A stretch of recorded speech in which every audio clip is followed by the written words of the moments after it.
Hola, ¿qué tal? Bueno, hoy vamos a analizar lo que, por lo menos a mi juicio, es un tema central hoy en la economía argentina, que es el tema del endeudamiento, la deuda. Pero no solamente la deuda del gobierno, sino también la deuda del Banco Central. Porque a diferencia de otros periodos, además de que el gobierno toma deuda, el Banco Central se está endeudando a lo pavote. Y no es un término gratuito, se está endeudando de manera muy pero muy fuerte con altas tasas de interés. Por eso hemos convocado al licenciado Héctor Giuliano, que es un especialista en finanzas, es licenciado en administración, sigue muy de cerca todos los números de la tesorería y del Banco Central para que nos diga qué es lo que está pasando con todo esto. Gracias por compartir esta mesa.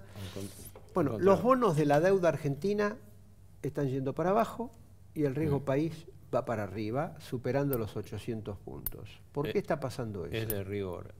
Ante todo, gracias por la invitación. A ver, la Argentina está teniendo hoy una deuda bicéfala. Tesoro por un lado, gobierno central, y Banco Central por otro. Y en mi opinión, la deuda del Banco Central está traccionando la crisis de deuda del Tesoro. Ahora, yendo a la pregunta de lo inmediato, hay una correlación, hay una relación directa. Si se produce una caída de los bonos, aumenta la tasa de riesgo país, que es una sobretasa para los espectadores, que es una sobretasa que se cobra sobre la tasa de referencia internacional, que es la de los bonos del Tesoro norteamericano a 10 años, que estaba en 2,54%. Y nosotros estamos en 8 y pico.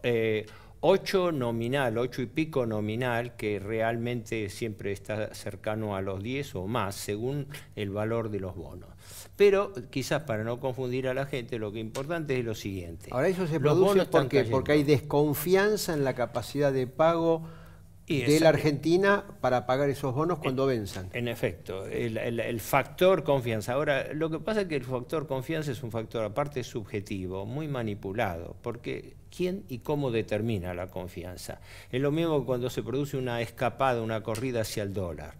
No es la gente que va en masa a hacerlo. Hemos citado, creo que en el programa anterior, que cuando al gobierno se le desata la corrida cambiaria fue del año pasado, el 25 de abril, en un día el Banco Central, estaba todavía Sturzenegger al frente, vendió 1.742 millones de dólares.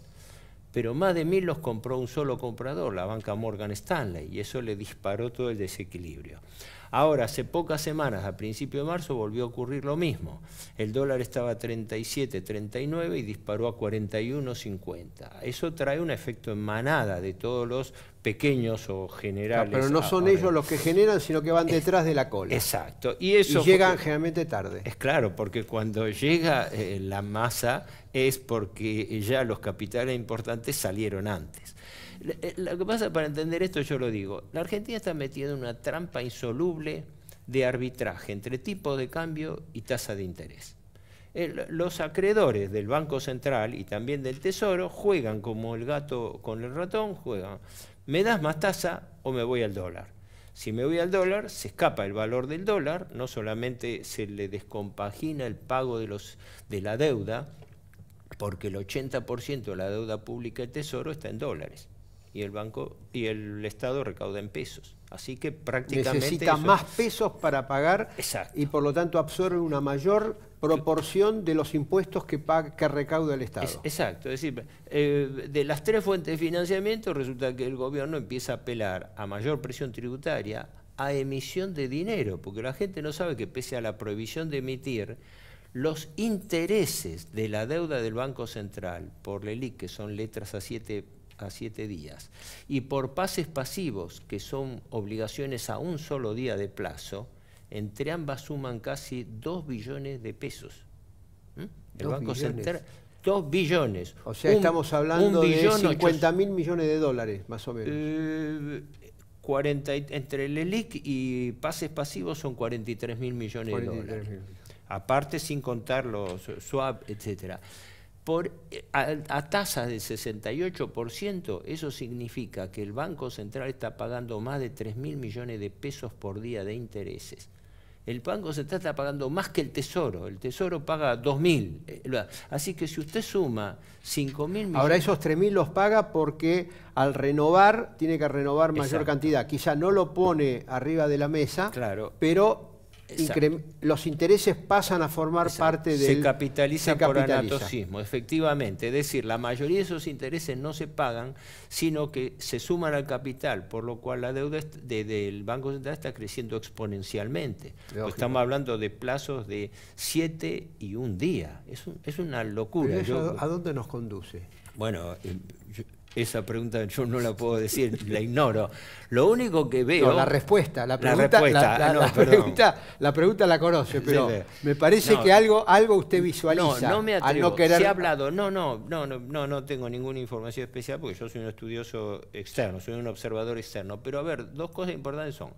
Se ha especulado con la posibilidad de un nuevo plan Bonex, es decir, un canje compulsivo de estas deudas a cortísimo plazo por títulos más largos, pero con la advertencia de que si el gobierno decidiera unilateralmente un plan Bonex, ahí sí se le acaba la confianza y tiene una migración de títulos que se le puede desequilibrar el mercado.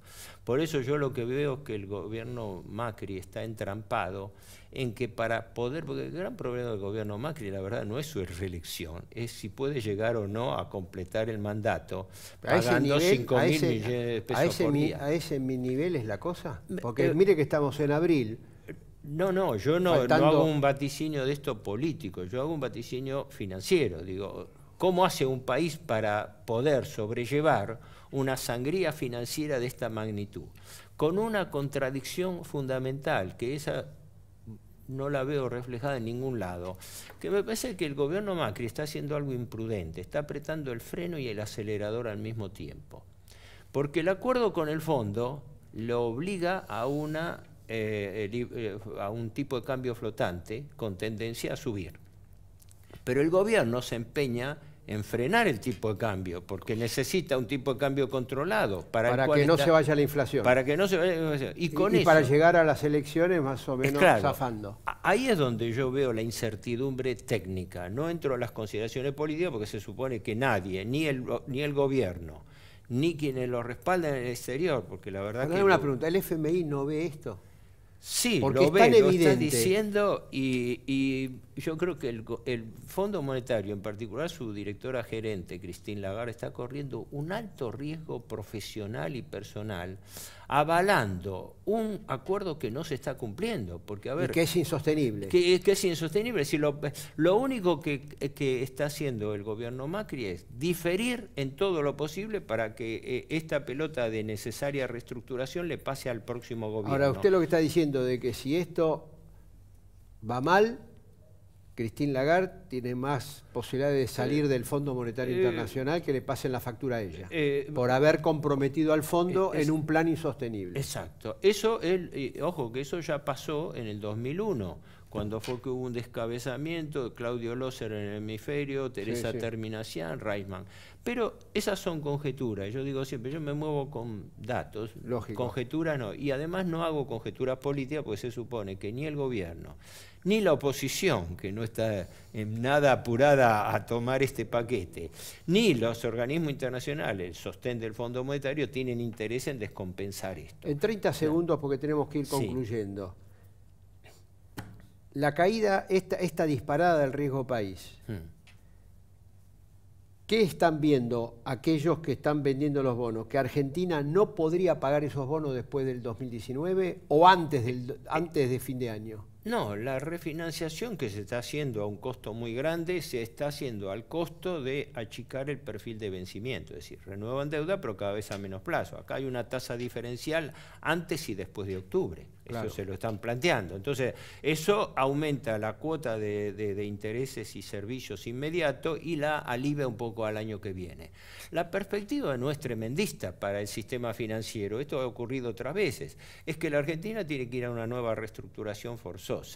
Lo que yo llamaría un nuevo plan Brady, donde hay que barajar y dar de nuevo. O sea, la Argentina no sale de esta si no reestructura su deuda. No, primero y principal, necesariamente tiene que, el gobierno que asuma asume atado de pies y manos y su primera tarea es pedirle un waiver al Fondo Monetario porque el acuerdo con el fondo, que se desembolsa este gobierno pero lo tiene que pagar el que viene, no ya lo puede de pagar. partida no se puede pagar. Lo cual les garantiza al fondo la continuidad de su auditoría sine die. Entonces, para el próximo gobierno. Es claro, y supongo inmediatamente y paralelamente encarar la reestructuración de la deuda del Tesoro. Lo que no sé, y eso no se lo puedo contestar, es qué va a pasar con la deuda del Banco Central. Lógico. 2 billones de pesos que tienen que ser reconvertidos y que el gobierno está tratando, bueno, es sabido, ¿no?, de alargar los plazos. Pero es todo un interrogante. Es decir, el gobierno está teniendo una supervivencia financiera y política artificial. Licenciado, lo voy a convocar en plazos más cortos, porque creo que efectivamente el tema de la deuda del Banco Central, y estas semanas van a ser muy, pero muy álgidas y muy volátiles. Gracias por haber compartido esta mesa y seguramente en muy poco tiempo el licenciado Giuliano va a estar de nuevo con nosotros siguiendo paso a paso qué es lo que está pasando con el endeudamiento del Gobierno Nacional y también del Banco Central. Gracias.